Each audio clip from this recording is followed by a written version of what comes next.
और इसके अलावा हम देखते हैं कि रात सोने से पहले नबी सल्लल्लाहु अलैहि वसल्लम क्या किया करते थे। सबसे पहले वो कुछ अज़कार और दुआएं करते थे सोने से पहले। सबसे जो कॉमन प्रैक्टिस मिलती है, बल्कि सारी कॉमन है, बट ये कि सबसे जो वाज़ेह है वो ये है कि अल्लाह के नबी सल्लल्लाहु अलैहि वसल्लम इस तरह से हाथ पाम्स जैसे दुआ मांगते हैं इस तरह से करते थे और तीनों कुल पढ़ते थे और उसके बाद फूंक मार के अपने जहाँ तक कर सकते हैं वो करते थे। ये हज़रत आयशा फरमाती और वो ये अमल 3 बार करते थे, ठीक है, 3 बार इस तरह से करते थे। बिस्तर को झाड़ते थे बिस्मिल्लाह पढ़ के 3 बार। बल्कि एक हदीस में ये भी आता है ना कि अल्लाह के नबी सल्लल्लाहु अलैहि वसल्लम ने फरमाया, तुम में से अगर कोई बिस्तर से उठे वॉशरूम जाने के लिए या नींद में से उठ के कहीं जाए, वापस जब बिस्तर पे आए तो उसको झाड़े 3 बार, क्योंकि उसे नहीं पता कि उसके जाने के बाद वहाँ क्या हुआ है। ये सही हदीस है, ठीक है, कुछ भी हो सकता है। तो ये साबित है। फिर अल्लाह के नबी सूरह मुल्क पढ़ते थे, सूरह सजदा पढ़ते थे। उसके बाद कुछ सोने से पहले के अज़कार हैं, जो हिस्नुल मुस्लिम एक ऐप है, उसको डाउनलोड कर लें, वो आप पढ़ें, यकीन करें बेहतरीन नींद आएगी, स्ट्रेस फ्री आपको नींद आएगी। अगर किसी को नींद में मसले आ रहे हैं या कोई बहुत ही डिप्रेस्ड हालत में सो रहा है तो वो ये प्रॉफिटिक रूटीन अपना कर देखें। प्रॉफिट सल्लल्लाहु अलैहि वसल्लम वज़ू करते थे, वज़ू करके 2 नफल पढ़ते थे, उसके बाद लेटते थे, उसके बाद ये अज़कार करते थे, सूरह मुल्क सूरह सजदा की तिलावत करते थे। बेहतरीन रूटीन है, ठीक है। साइंटिफिक रिसर्चेज भी ये बता रही हैं कि 10 से 4 बजे का टाइम ये बेहतरीन है सोने के लिए और ये 6 घंटे मोर देन इनफ है, 12 घंटे की नींद के बराबर है। और the worst time to sleep is 6 AM to 12 PM, वो बदतरीन टाइम है अकॉर्डिंग टू साइंस सोने के लिए, ठीक है। उसमें ये कि बंदा लेज़ी फील करता है, बहुत ज़्यादा उसको हेल्थ इश्यूज़ आते हैं और फिर जाहिर है कि वो बरकत का टाइम है, उसमें सोना इंसान को नहुसत की तरफ ले जाता है। अच्छा, उसके बाद अल्लाह के नबी सल्लल्लाहु अलैहि वसल्लम क़यामुल लैल के लिए उठते थे, मैंने आपको बताया। और जो सबसे पहला काम हमारे नबी करते थे क़यामुल लैल में, क़यामुल लैल के उठते ही, वो था मिसवाक। देखें, प्रॉफिटिक रूटीन से बहुत ज़्यादा सफाई का ख्याल रखने की तलकीन हमें दी जा रही है और इसको बहुत से लोग इग्नोर करते हैं, ठीक है, सफाई को। अल्लाह के नबी सल्लल्लाहु अलैहि वसल्लम ने इतना ज़्यादा सफाई का ख्याल रखा है कि यहाँ तक कह दिया कि प्याज खा के और वो दूसरी क्या चीज़ है, लहसुन खा के मस्जिद में ना हो, ताकि दूसरा बंदा उसको तकलीफ़ ना हो आपके साथ खड़े होके, ठीक है। तो लोग इसका ख्याल नहीं करते, लोग सही से अपनी मुंह की सफाई नहीं रखते। इवन हस्बैंड वाइफ्स की बात कर रहा हूँ, ठीक है। लोग तो स्मोकिंग करते हैं, कई लोग हैं आपने देखा स्मोकर्स होते हैं, फिर वाइफ्स के पास इसी तरह चले जाते हैं, ठीक है।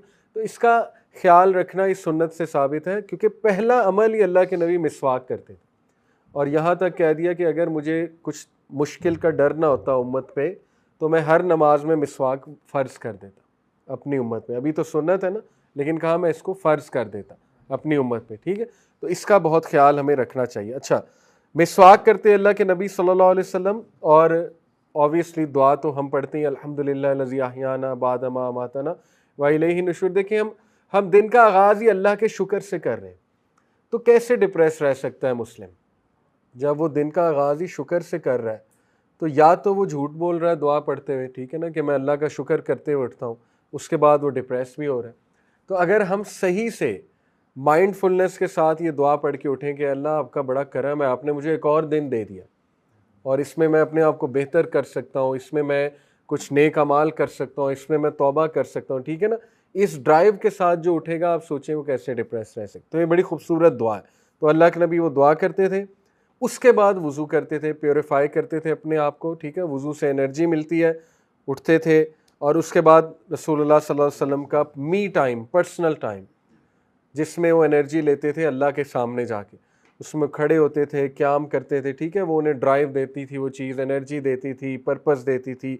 बेहतरीन ये मी टाइम था प्रॉफिट सल्लल्लाहु अलैहि वसल्लम का।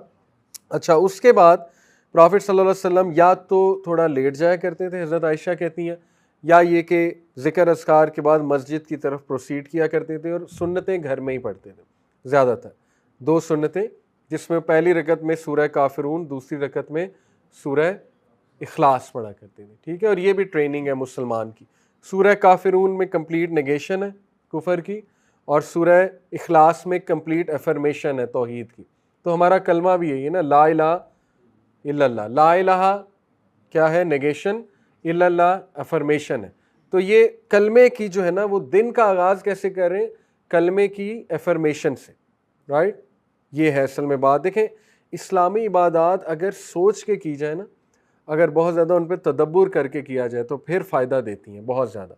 अदरवाइज़ ये कि फिर वो बस एक आदत होती है ना, कि बस बंदे ने नमाज़ पढ़नी, वो एक आदत है, लेकिन उसको सोच के तदब्बुर करके किया जाना चाहिए। अच्छा, उसके बाद मॉस्क जाते थे, वहाँ पे फ़जर की नमाज़ अदा करते थे।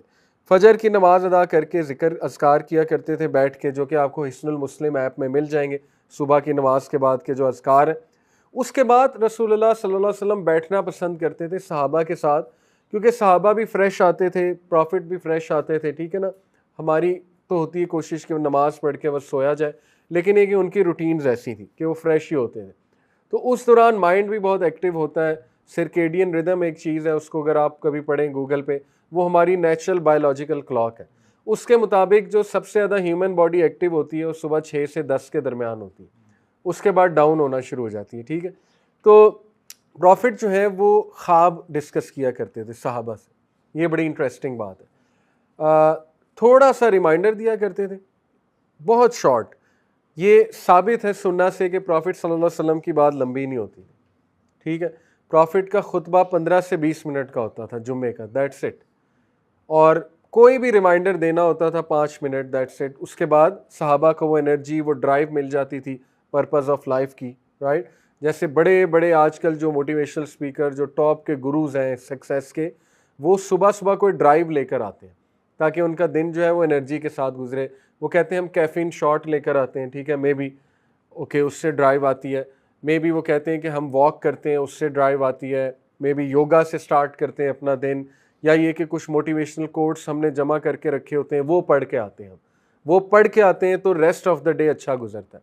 तो देखें कितना बेहतरीन निज़ाम ऑलरेडी इस्लाम ने दे दिया है कि फ़जर की नमाज, यकीन करें, अगर फ़जर की नमाज बाजमात पढ़ी जा रही है और ऐसी मस्जिद में पढ़ी जा रही जहाँ पे तिलावत भी अच्छी है और वो सूरतें भी बहुत अच्छी पढ़ रहे हैं सुन्नत के मुताबिक, सुन्नत से साबित है फ़जर पे क्या सूरतें पढ़ते थे प्रॉफिट, तो यकीन करें वो एक ड्राइव मिल रही है आपको। अगर आप उन पर गौर करें कौन सी सूरतें पढ़ाई हैं, घर आके मैं तर्जमा पढ़ूँ इनका, ये मौलवी साहब ने आज क्या पढ़ा था, कारी साहब ने, ठीक है।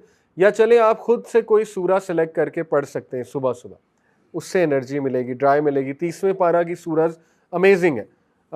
फ़जर के टाइम के बाद 30वां पारा जो है, क्योंकि फ़जर के टाइम साबित ज़्यादा है कि प्रॉफिट सल्लल्लाहु अलैहि वसल्लम 30वें पारे की सूरज पढ़ते थे, तो वो आप तर्जमे से पढ़ें 30वां पारा, और कुछ सूरतें सेलेक्ट कर लें डेली पढ़ने के लिए। मे बी 2-3 आयात हो सकती हैं, ज़रूरी नहीं पूरी सूरत, जितनी आप में इस्तिताअत है। उससे क्या होगा, आपको ड्राइव मिलेगी, एक सुबह सुबह एनर्जी मिलेगी कहीं भी जाते हुए, ठीक है। तो ये प्रॉफिट सल्लल्लाहु अलैहि वसल्लम की रूटीन से साबित है।